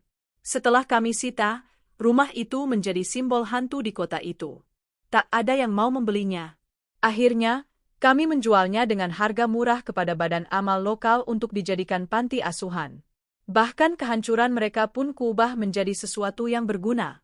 Dan, ini, Pak Handoko ragu-ragu, menyodorkan selembar kertas lain. Informasi ini datang dari tim legal kami di sana. Bukan dari Sari. Ini surat cerai. Aku mengangkat alis. Surat ceraiku? Bukan. Surat cerai mereka. Dimas Prasetyo dan Riana. Aku menatap dokumen itu. Jadi, pernikahan mereka, yang dimulai dengan Dimas sebagai wali nikah anaknya, dan berlanjut dengan mereka hidup bersama dalam kemiskinan, akhirnya berakhir juga. Riana yang menggugat, jelas Pak Handoko. Dia lelah hidup miskin. Dia kabur. Kudengar, dia kini bekerja di sebuah bar karaoke di luar pulau. Aku membayangkan Rihanna, primadona kota kecil. Wanita yang rela menghancurkan persahabatan demi merebut pria sukses. Kini berakhir menuangkan minuman untuk pria hidung belang di tempat antah berantah. Sebuah akhir yang pas. Lalu Dimas, tanyaku, bukan karena peduli, tapi karena aku ingin menutup buku ini selamanya. Masih di kota itu. Terlalu malu untuk pergi, terlalu hancur untuk bangkit. Blacklist profesional kita bekerja dengan sempurna. Tidak ada perusahaan arsitek besar yang mau menyentuhnya. Dia sekarang bekerja sebagai tukang gambar denah untuk makelar tanah lokal. Gajinya mungkin tidak cukup untuk membayar kontrakannya. Pak Handoko menatapku, menunggu reaksiku. Aku mengambil dokumen itu, dan tanpa membacanya lebih lanjut, memasukkannya ke mesin penghancur kertas di samping mejaku. Buku sudah ditutup, Pak, kataku. Mereka bukan lagi urusanku. Mereka hanyalah abu. Saya setuju. Sore itu, aku tidak langsung pulang. Aku pergi ke rumah sakit Anak Harapan, tempat Anissa dirawat. Di lobi utama, kini ada sebuah plakat kuningan besar, sayap pemulihan kritis, didanai oleh Anissa Foundation. Yayasan yang kudirikan atas nama putriku, didedikasikan untuk membantu keluarga yang tidak mampu membayar biaya perawatan kritis anak-anak mereka. Kemarahan dan rasa sakitku telah kuubah menjadi bahan bakar untuk membantu orang lain. Dokter yang dulu merawat Anissa, Dokter Arifin, menyambutku di lobi. Bu Lara, selalu senang bertemu Anda, sapanya. Anak-anak di lantai 3 sangat menyukai mainan baru yang Anda kirimkan. Itu semua ide Anissa, Dok. Dia yang memilihnya. Kami berjalan menyusuri koridor yang dulu kupenuhi dengan tangisan dan kemarahan. Kini, koridor itu dicat cerah, dipenuhi gambar-gambar awan dan pelangi. Anda telah mengubah tempat ini, kata Dokter Arifin. Tempat ini yang mengubahku, Dok, jawabku jujur. Saat kami sedang meninjau ruang bermain yang baru, seorang pria dengan jas dokter yang sama menghampiri kami. Dia tinggi, berkacamata, dan memiliki senyum yang tenang. Lara, sapa Dokter Arifin, kenalkan, ini kolega baru saya. Dokter Adrian. Dia ahli bedah anak terbaik yang kami rekrut dari Singapura. Pria itu mengulurkan tangannya. Tangannya hangat, jabatan tangannya mantap. Senang bertemu dengan Anda, Bu Lara. Saya sudah banyak mendengar tentang Anda dan yayasan Anda. Apa yang Anda lakukan di sini sangat menginspirasi. Matanya jernih. Tidak ada tatapan licik seperti Dimas, tidak ada tatapan memuja harta. Hanya rasa hormat yang tulus. Terima kasih, dokter. Saya hanya melakukan apa yang saya bisa, jawabku. Kami mengobrol singkat tentang teknologi medis baru. Dia cerdas, dia penuh gairah, dan dia menatapku, seolah-olah aku adalah manusia utuh, bukan hanya CEO atau ibu yang terluka. Mungkin, kata Dokter Adrian saat aku hendak pamit, Anda mau minum kopi kapan-kapan? Saya ingin sekali berdiskusi tentang potensi kolaborasi riset dengan yayasan Anda. Aku terdiam sejenak. Sudah setahun aku tidak memikirkan kopi dengan pria. Aku mulai, saya akan sangat senang. Atur saja dengan Rini. Aku berjalan keluar dari rumah sakit, matahari sore menyambutku. Aku tidak merasakan debaran gila seperti saat pertama kali bertemu Dimas. Tidak, yang kurasakan adalah sesuatu yang lebih baik. Sesuatu yang tenang. Sesuatu yang baru. Aku masuk ke mobilku, dan untuk pertama kalinya dalam bertahun-tahun, aku tersenyum pada pantulan diriku di kaca spion. Bukan senyum kemenangan atas kehancuran orang lain, tapi senyum tulus dari seseorang yang telah menemukan kedamaian. Taman yang dulu hancur dan layu, kini mulai ditumbuhi bunga-bunga baru. Dan aku siap untuk merawatnya. Jadi, suara Rini terdengar penuh senyum, bahkan melalui interkom di mejaku. Kopi jam 3 sore dengan Dokter Adrian. Kategori, rapat yayasan. Begitu, Bu. Aku mendongak dari proposal anggaran yang sedang kutinjau, dan aku bisa merasakan pipiku sedikit menghangat. Itu memang rapat yayasan, Rini. Dia punya beberapa ide untuk kolaborasi riset. Ini murni profesional. Rini muncul di ambang pintu kantorku yang besar, menyandarkan bahu di kusen. Tentu saja, Bu. Profesional. Karena itu, Ibu sudah ganti blus 3 kali pagi ini. Sangat profesional. Aku tertawa, melempar pulpen ke meja. Kamu ini sudah kelewatan, ya? Sejak kapan kamu jadi polisi mode? Sejak bos saya akhirnya setuju minum kopi dengan pria yang, kutipan dari tim perawat di RS Harapan, lebih tampan dari bintang drama Korea dan hatinya terbuat dari emas murni. Aku hanya memastikan ibu tampil profesional, tentu saja. Aku menggelengkan kepala, tapi senyum tak mau hilang dari bibirku.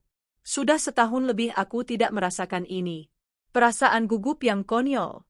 Perasaan ringan. 1 jam kemudian, aku duduk di sebuah kafe kecil yang tenang, jauh dari keramaian kantor dan rumah sakit. Tempatnya sunyi, dengan aroma biji kopi yang baru dipanggang. Aku datang 5 menit lebih awal. Tepat pukul 3, Dr. Adrian masuk. Dia tidak memakai jas dokter putihnya. Dia mengenakan kemeja linen biru muda yang digulung lengannya dan celana chinos sederhana. Dia tampak santai, dan senyumnya tulus saat melihatku. Lara, sapanya, suaranya tenang dan hangat. Tidak ada panggilan, Bu, yang kaku seperti di rumah sakit. Senang sekali kamu bisa meluangkan waktu. Tentu, Adrian. Saya juga penasaran dengan ide-ide Anda, jawabku, mencoba menjaga nada suaraku tetap profesional, seperti yang sudah kulatih dengan Rini. Pelayan datang. Aku memesan americano hitam. Dia memesan cappuccino. Baik, kataku, bersiap membuka tas dan mengeluarkan catatan. Tentang proposal kolaborasi itu? Adrian tertawa pelan, menahan tanganku dengan isyarat lembut sebelum aku sempat mengeluarkan iPadku. Lara, santai. Kita akan sampai ke sana. Tapi bolehkah kita memesan kue dulu? Kue wortel di sini kabarnya legendaris. Dan aku tidak bisa membahas telemedicine rural tanpa kafein dan gula. Aku tertegun sejenak, lalu balas tersenyum. Baik. Kue wortel, kalau begitu. Itu adalah jebakan. Tentu saja itu jebakan. Selama 20 menit berikutnya, kami tidak membicarakan yayasan sama sekali. Kami berbicara tentang hal-hal konyol, tentang betapa buruknya kopi di kantin rumah sakit, tentang perjuangannya mencari apartemen yang layak di kota ini, tentang Anissa dan obsesinya yang baru pada dinosaurus. Aku tertawa. Bukan tawa kemenangan yang dingin. Bukan tawa lega yang penuh tangis. Tapi tawa yang tulus dan ringan, yang datang dari perut. Kamu punya tawa yang indah, katanya tiba-tiba, di tengah-tengah ceritaku tentang Anissa yang mencoba membuat pancake dinosaurus. Aku berhenti. Oh, maaf. Jangan minta maaf, katanya, senyumnya melembut. Aku hanya senang mendengarnya. Matanya jernih. Tidak ada agenda tersembunyi. Tidak ada kekaguman palsu pada CEO Lara Group. Dia menatapku seperti dia melihat aku. Baiklah, kataku, berusaha mengendalikan detak jantungku. Profesional. Ide Anda untuk yayasan. Adrian mengangguk, dan seketika, dia beralih mode. Selama 30 menit berikutnya, aku melihat sisi lain dari dirinya. Dia bukan hanya dokter yang baik, dia seorang visioner. Ini bukan hanya tentang mendanai ruang icu di kota, jelasnya, mencondongkan tubuh ke depan, matanya berbinar penuh gairah. Itu penting. Tapi masalah sebenarnya ada di hulu, Lara. Di desa-desa. Ibu-ibu yang tidak bisa mendapatkan diagnosis prakelahiran. Anak-anak yang demamnya dianggap hanya demam, padahal itu gejala kritis, seperti yang terjadi pada Anissa. Aku mengangguk, terpaku. Yayasan Anissa punya dana, lanjutnya. Bagaimana jika kita gunakan untuk membangun 3 unit klinik bergerak? Van berteknologi tinggi yang dilengkapi USG portable dan koneksi satelit. Tim dokter di Jakarta bisa melakukan diagnosis jarak jauh secara real-time. Aku terdiam. Itu brilliant. Itu adalah langkah selanjutnya yang tidak kulihat. Itu, ide yang sangat bagus, Adrian. Kamu telah mengubah rasa sakitmu menjadi sesuatu yang kuat, Lara, katanya pelan. Kamu membangun benteng untuk melindungi anak-anak lain. Aku hanya ingin membantumu membangun jembatan, agar benteng itu bisa menjangkau lebih jauh. Kami terdiam. Kue wortel di antara kami sudah lama habis. Americanoku sudah dingin. Ini terasa sangat berbeda dari Dimas. Hubunganku dengan Dimas dibangun di atas api dan ambisi. Kami adalah power couple. Kami menaklukkan dunia bisnis bersama. Semuanya serba cepat, serba mewah, serba penuh gairah. Dan, seperti yang ku tahu sekarang, serba palsu. Ini terasa tenang. Seperti air danau yang dalam. Dibangun di atas fondasi yang berbeda. Bukan ambisi, tapi tujuan. Elara, katanya, memecah kesunyian. Ya, proposal ini mungkin butuh banyak rapat lanjutan. Sangat banyak. Mungkin, salah satu rapat itu bisa kita adakan di akhir pekan? Di tempat yang tidak menyajikan kopi, mungkin?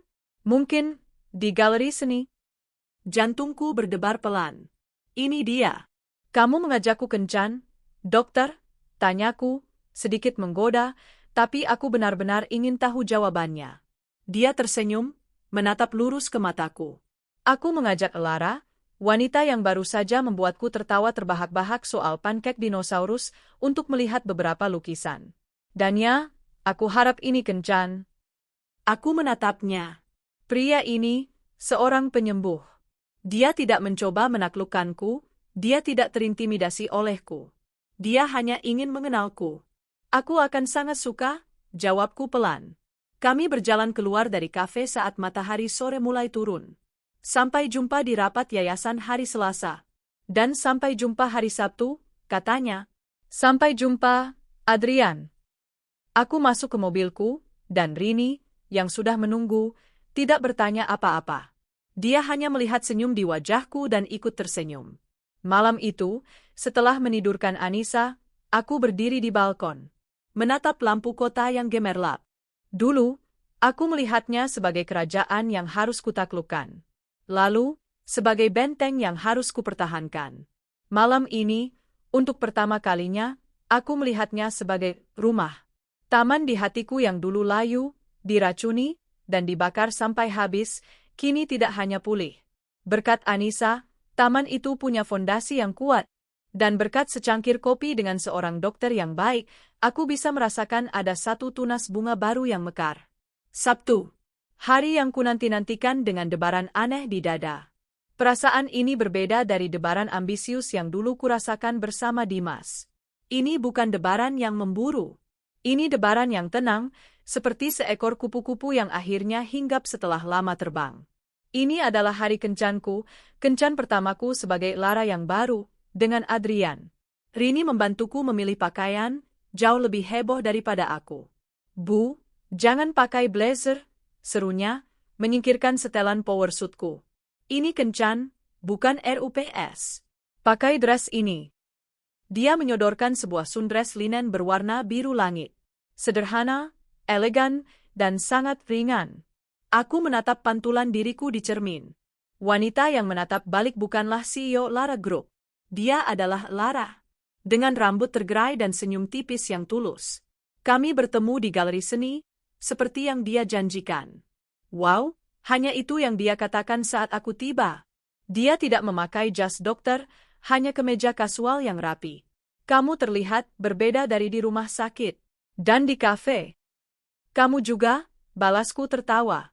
Aku hampir tidak mengenalimu tanpa aura penyelamat dunia. Dia tersenyum. Hari ini aku hanya pria yang suka melihat lukisan. Ayo. 2 jam berikutnya adalah 2 jam paling menenangkan yang pernah kualami. Kami berjalan dari satu lukisan ke lukisan lain. Perbedaan antara dia dan Dimas begitu mencolok, hampir membuatku tertawa. Dulu, Dimas akan memandang sebuah lukisan dan berkata, ini karya seniman yang sedang naik daun. Investasi bagus. 5 tahun lagi harganya bisa naik 3 kali lipat. Hari ini, Adrian berdiri di depan lukisan abstrak yang sama dan berkata, aku tidak tahu ini apa, tapi warnanya membuatku merasa damai. Seperti perasaan setelah operasi yang sulit berjalan lancar. Dia tidak tertarik pada harganya.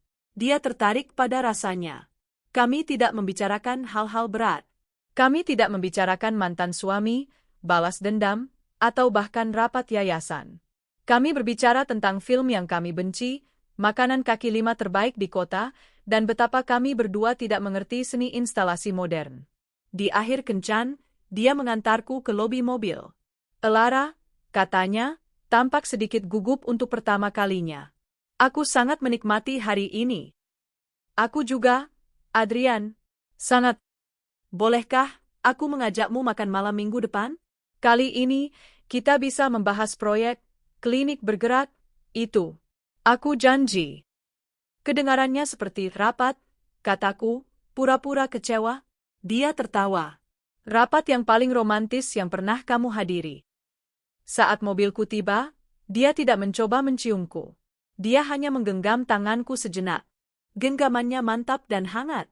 Sampai jumpa, Elara. Sampai jumpa, Adrian.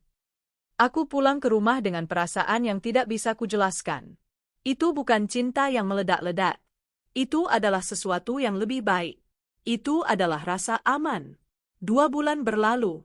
Proyek klinik bergerak secara resmi diluncurkan. 3 fund berteknologi tinggi, yang didanai penuh oleh Anissa Foundation dan dipelopori oleh tim medis Adrian, kini beroperasi di 3 kabupaten terpencil. Hubunganku dan Adrian tumbuh seiring dengan proyek itu. Kami adalah tim yang solid. Dia adalah visi kemanusiaan, dan aku adalah mesin eksekusinya. Kami bertemu hampir setiap hari. Rapat kami sering kali berakhir dengan makan malam.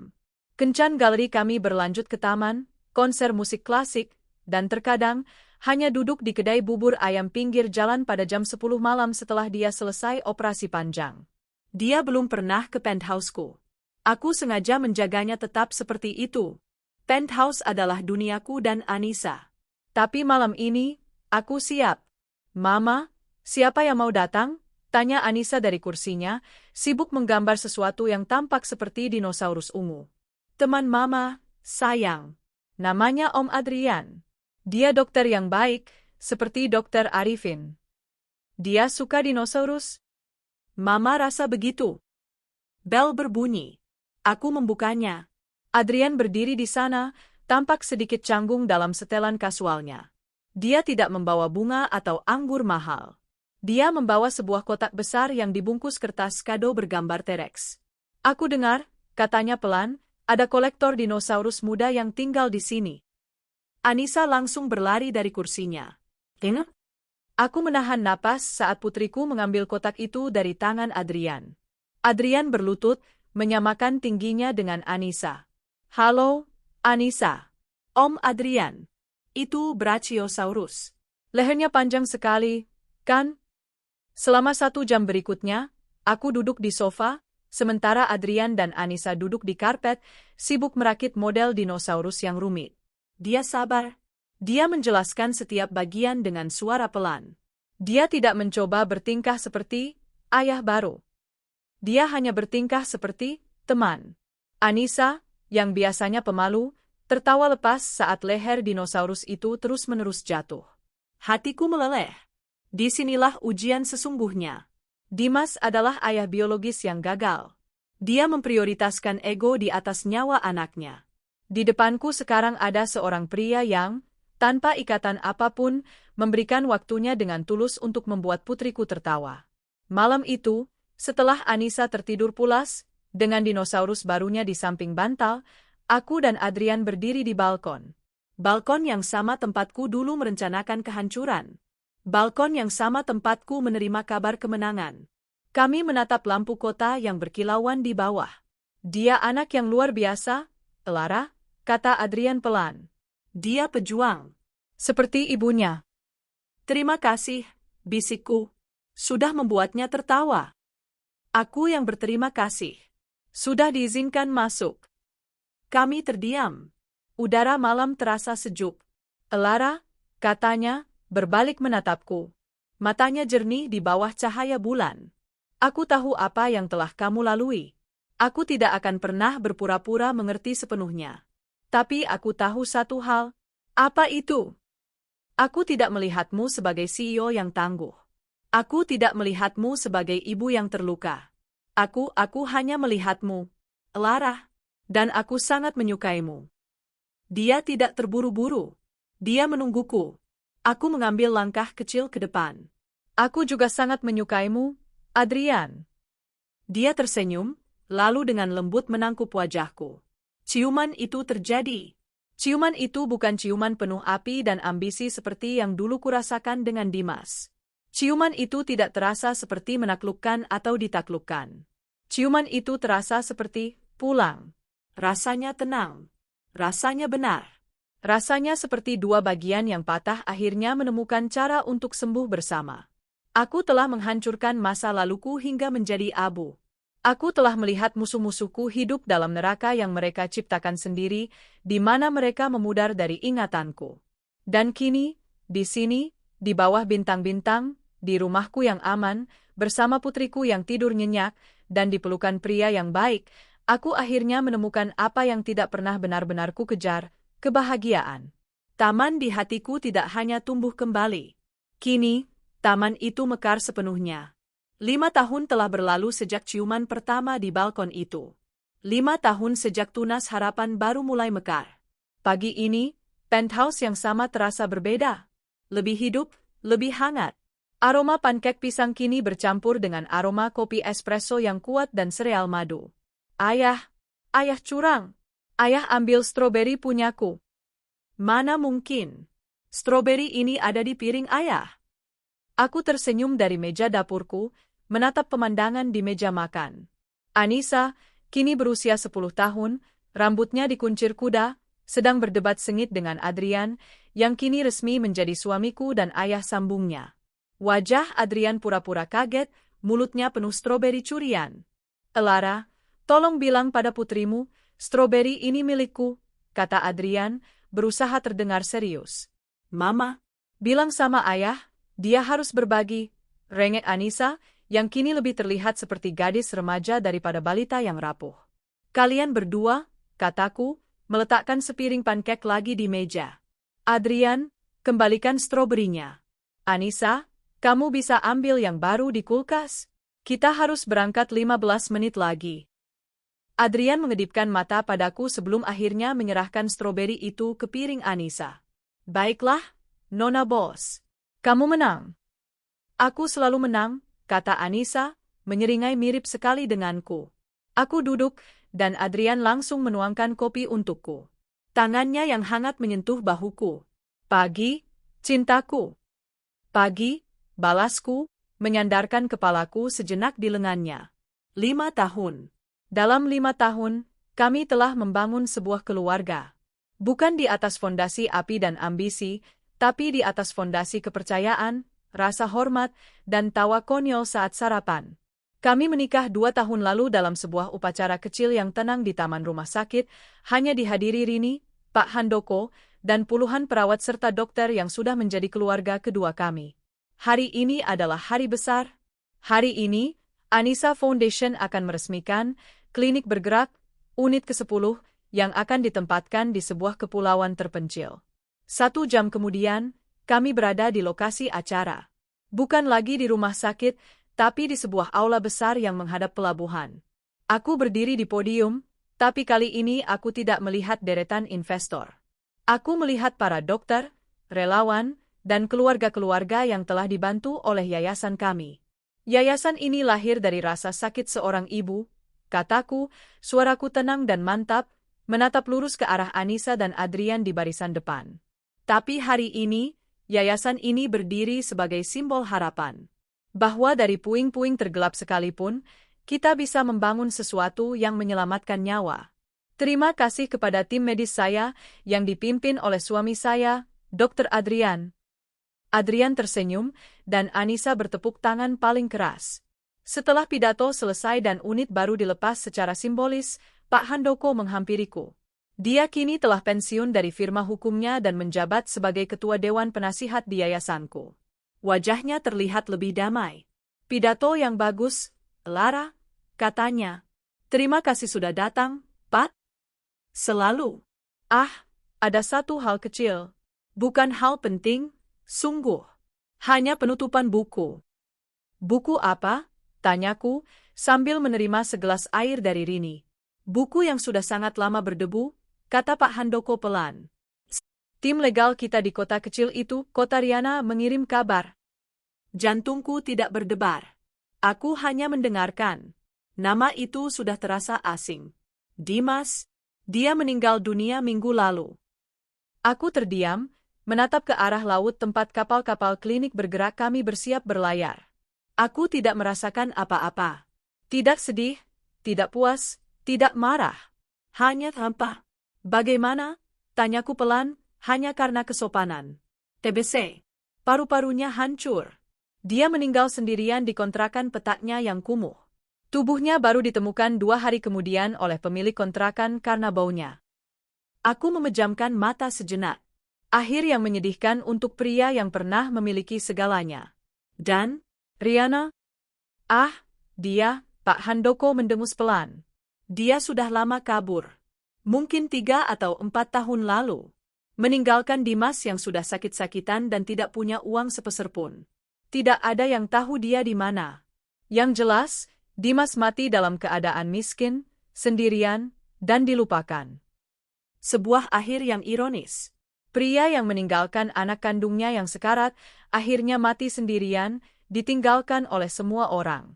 Pria yang blacklist profesionalnya kutandatangani, akhirnya mati karena penyakit yang bisa disembuhkan jika dia punya uang untuk berobat.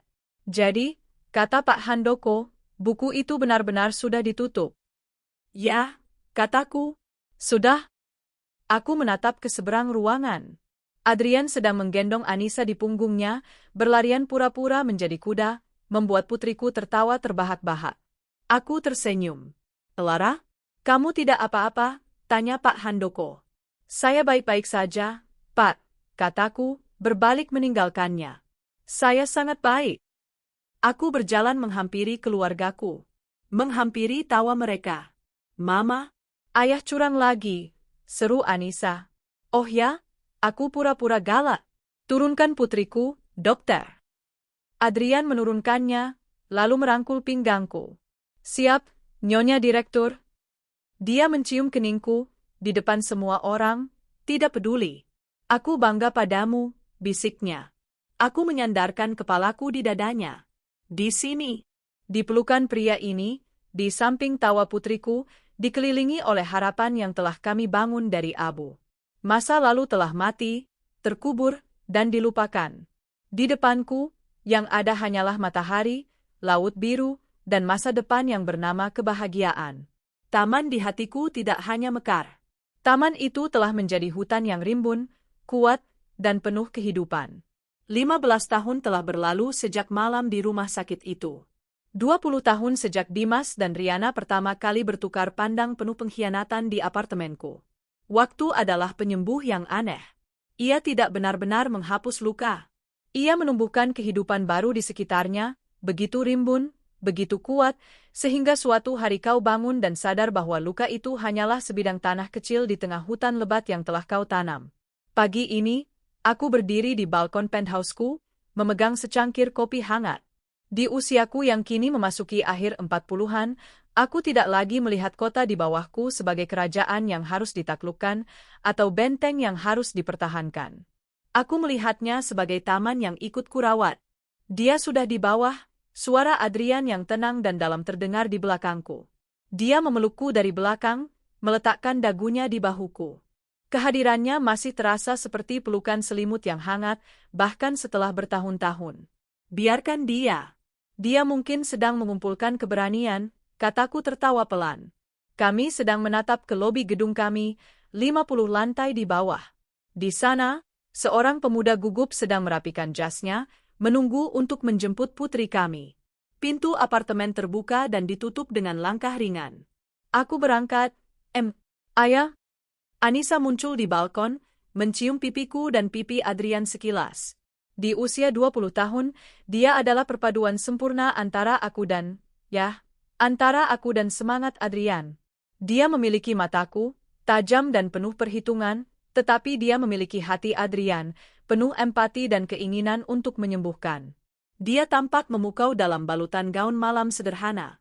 Malam ini adalah malam perpisahannya sebelum dia berangkat untuk program pertukaran medis di luar negeri. Kamu terlihat cantik sekali, sayang, kata Adrian, suaranya syarat dengan kebanggaan. Ayah, jangan mulai, rengek Anissa, Tapi dia tersenyum. Jangan buat aku menangis sebelum pestanya dimulai. Bersenang-senanglah. Tapi ingat, kataku, merapikan rambutnya. Jam malam adalah ilusi selama aku memberi kabar. Aku tahu, Ma. Dia memeluk kami berdua erat. Terima kasih untuk segalanya. Aku mencintai kalian. Lalu dia pergi, meninggalkan kami berdua di balkon. Kami menyaksikan saat pemuda itu membukakan pintu mobil untuknya. Mereka melaju, menghilang di antara gemerlap lampu kota. Dia sudah besar, kata Adrian pelan. Mahasiswi kedokteran tahun kedua. Siap melihat dunia. Dia akan mengubah dunia, sama seperti ayahnya, kataku, menyandarkan kepalaku di dadanya. Atau sama seperti ibunya, balasnya. Anissa Foundation kini beroperasi di 17 provinsi, mendanai tidak hanya unit perawatan kritis, tapi juga klinik bergerak yang dicetuskan Adrian dan beasiswa penuh untuk calon-calon perawat dan dokter dari daerah terpencil. Warisan yang lahir dari rasa sakitku kini menghidupi ribuan orang.